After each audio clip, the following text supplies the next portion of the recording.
Bonjour tout le monde, j'espère que tous vous allez bien. Donc aujourd'hui, une nouvelle vidéo.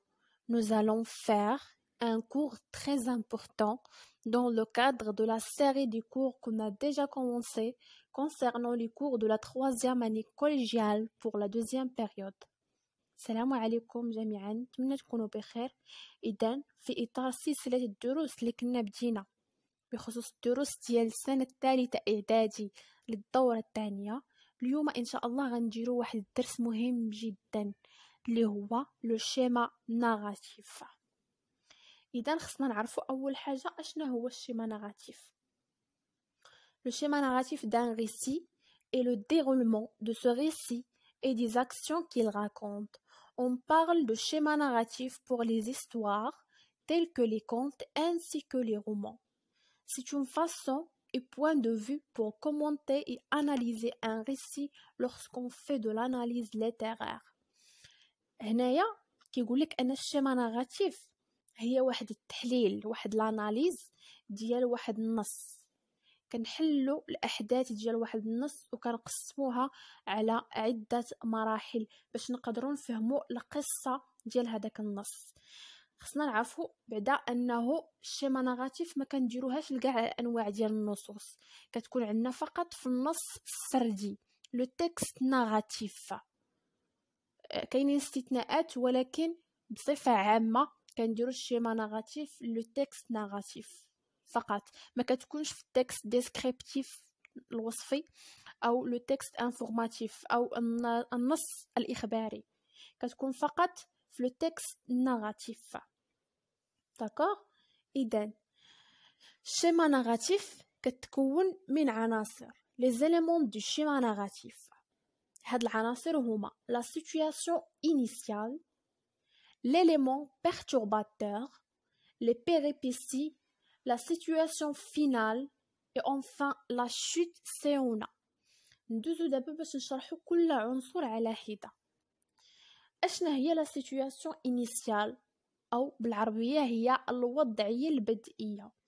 C'est le début du récit, permet de mettre en place éléments et personnages ou de présenter certains éléments du récit.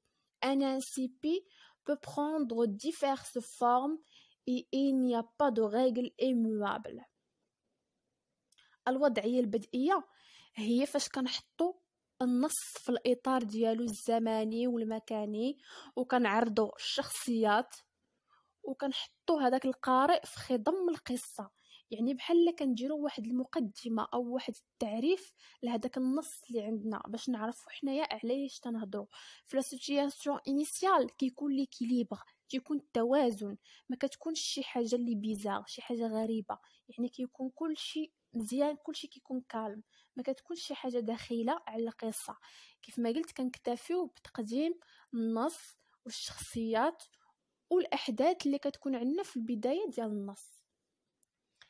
ليليمون بيرتورباتور او ديكلونشور هو العنصر المؤجج او المشكل. cet élément vient modifier la situation initiale et lance le récit. هاد ليليمون بيرتورباتور او المشكل هو اللي كيزعزع علينا هذاك التوازن اللي كيكون عندنا في لا سيتوياسيون انيسيال.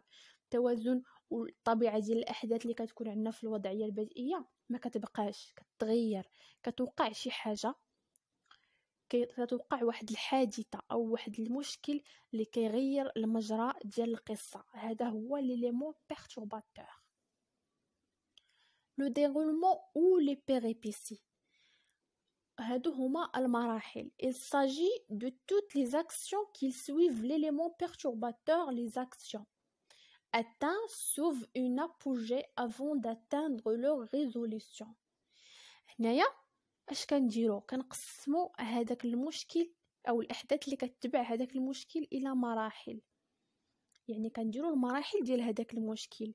فين كيوقفوا لي بيريبيسي؟ لي بيريبيسي كيوقفوا فاش كنلقاو الحل لهذاك المشكل، يعني لي بيريبيسي او المراحل ديال هذاك لو ليمون ديكلونشور تيبداو منذ اللحظه اللي وقعت فيها هذاك الشيء اللي غير لينا المجرى ديال الاحداث وكتحبس فاش كنلقاو حل. l'élément de résolution هو الحل. c'est la clé du récit qui met fin aux actions. هادشي اللي قلت قبيله انه لي بيريبيسي توقفوا عند l'élément de résolution الحل. La situation finale, il peut être bonne ou mauvaise, mais il faut que la situation des personnages soit résolue. Parfois, certaines situations finales ne résolvent rien ou laissent planer le doute chez le lecteur.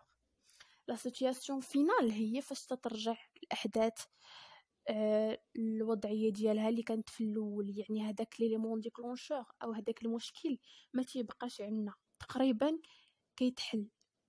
يعني الوضعيه ديال الشخصيات وديال الاحداث كتحل وكترجع للوضعيه البدئيه اللي كانت فيها، كيرجع هذاك التوازن اللي كان عندنا في الاول.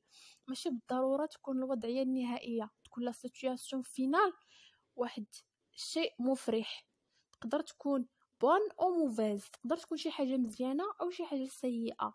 المهم ليسونسيال هو ان هذاك ليليمون بيرتورباتور ما تيبقاش عندنا. D'accord?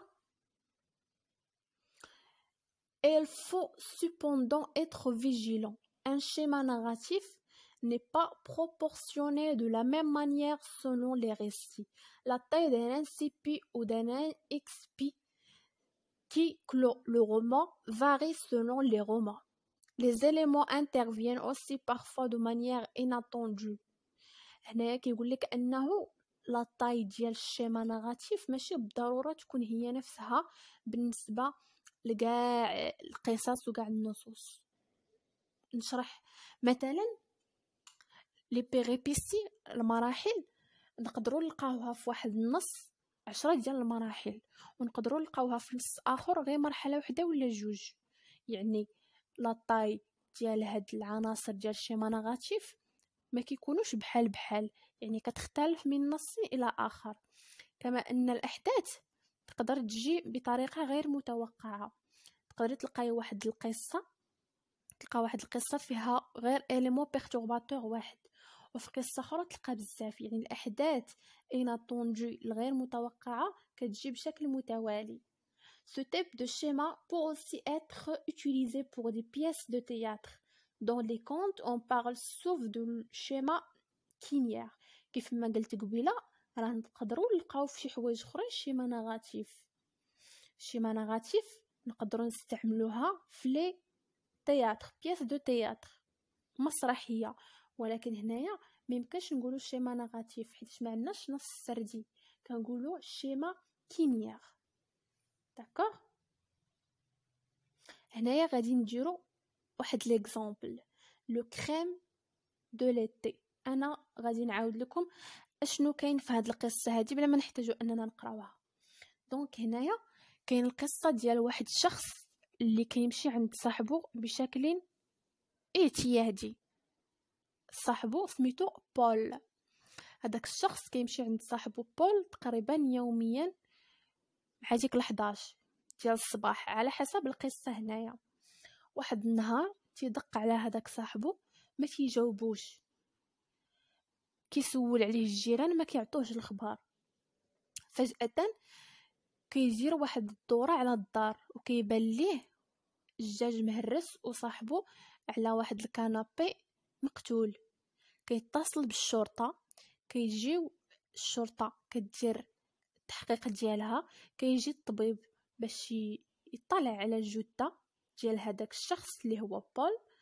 من بعد كيلقاو واحد الدليل. اشنا هو هذا الدليل؟ هو اون بال في لو مور. كيلقاو واحد الرصاص في الحيط، رصاصه كاينه في الحيط ورصاصه كاينه في الجثه ديال هذاك الشخص بول. من بعد كيتابعوا هذيك لابال كبيست لهذيك القضيه، كيكتشفوا في الاخير شكون هو مول هذيك لاغم، مول هذاك السلاح اللي خرجت منه الرصاصه. فاش تيمشيو تيقلبوا عليه تيتفاجئوا بان هذاك الشخص في الحوزه ديالو واحد الكم كبير من المخدرات. واحد شويه كتجي واحد السياره اللي كتوقف قدام المنزل ديال هذاك الشخص المشتبه فيه، وكتنطلق بسرعه كبيره. ملي كيشوف الشرطه كتتبعو وكتشدو في الاخير وكتحكم عليه بواحد القدر من السنوات ديال السجن وواحد الغرامه. داكوغ. دابا هاد القصه غادي نديرو ليها لو شيما ناراتيف. La situation initiale, le narrateur allait chez son ami Paul comme d'habitude. الوضعيه البدئيه هو انه هذاك لو ناراتور اللي غادي يلقى صاحبه مقتول تيمشي عند صاحبه بشكل يومي، تيمشي عنده، مازال هنا ما وقع حتى شي حاجه، غادي عنده عادي، يعني باقي ليكيليبر في القصه. L'élément perturbateur, Paul n'ouvrait pas la porte à son ami et soudain le narrateur a vu Paul tué sur son canapé via la fenêtre. L'élément perturbateur هو ان هذاك بول ما تيحلش الباب للصديق ديالو، وفجأة الراوي او الصديق ديالو تيلاحظ بول مقتول على الكنابي ديالو من الزجاج ديال النافذه. هذا ليليمون بيرتورباتور. دابا ندوزو لي بيريبيسي او مراحل. لامي دو بول ابلا لي جوندارموري. اول حاجه دارها هذاك الصديق هو انه اتصل بالدرك. لو ميدسان اريفا بور اكزاميني لو كادافر. كيجي الطبيب باش يطالع على الجثه. لو كوميسار تروفا اون بال دون لو مور. هذاك العميل ديال الشرطه لقى واحد الرصاصه في الحيط. لا بوليس تروفا لو بروبريتير دو لارم اي الير لاريتي. الشرطه لقاو المالك ديال هذاك السلاح اللي خرجت منه الرصاصه ومشاو باش يلقيو عليه القبض. La police et l'ami de Paul trouvèrent la drogue dans la chambre du suspect. الشرطة برفقة هذاك الصديق ديال بول، حيتاش هو مشى معاهم باش يلقيو القبض على المشتبه به، لقاو واحد الكم من المخدرات في الغرفة ديالو. La police a suivi la voiture du criminel qui est apparu soudainement. الشرطة تبعات السيارة ديال هذاك المشتبه به اللي بانت فجأة. صافي هنا تيوقفوا لي بيريبيسي. دابا غادي تبان لا سيتوياسيون فينال، غادي تحل المشكل. لا بوليس ا بو فينالمون اريتي لو سوسبي. الشرطة استطاعت اخيرا توقيف المشتبه به. لا شوت هي هذاك الحل النهائي تيكون عندنا في الاخير. لو كريمينال prit 5 ans de prison ferme et une amende de 60 000 francs pour possession de drogue et délai de fuite. الشرطة حكمت على هذاك المجرم 5 سنوات سجن نافذة وغرامة ديال 60,000 فرنك بتهمة حيازة المخدرات وجنحة الهرب. فوالا دونك هكا غادي نكونوا كملنا الدرس ديالنا. J'espère que vous avez pris quelque chose. نتمنى انكم تكونوا استفدتوا من الدرس، ونتلاقاو ان شاء الله في فيديو قادم. وما تنساوش تدعموني بلايك وبالاشتراك على القناة اذا ما كنتوش مشتركين، وتخليو لي كومونتير تخليو فيه اي ملاحظة او بغيتوا شي درس على الرحب والسعة. والى اللقاء ان شاء الله في فيديو قادم.